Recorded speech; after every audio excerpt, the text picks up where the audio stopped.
Hi guys, good morning. Welcome back to my YouTube channel, Marialyn TV Vlog. So today ay magkukumpil pala ang ating mga bonsoy. Ayan, pasakay tayo ng tricycle para papuntang church ng Pilimbis 1.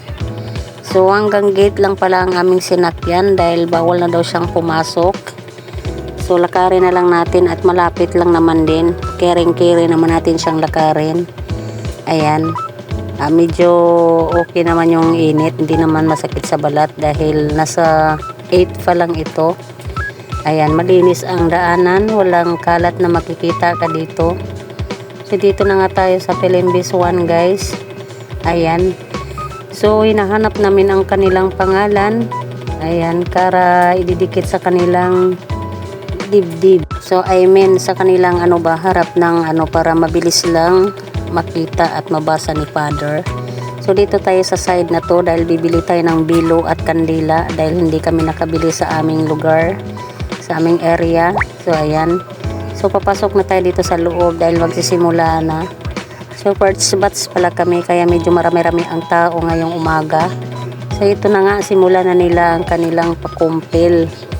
Ayan, kanya-kanya na silang tumayo at isa-isa na silang lumapit dun sa harap ng simbahan para sila ay kukrusan sa noo.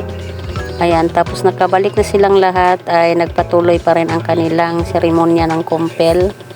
So ito ngayon sila, medyo marami-rami din sila guys.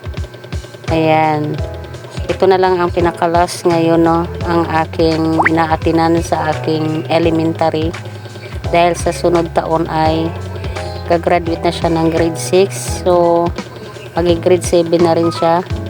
Kaya naman ating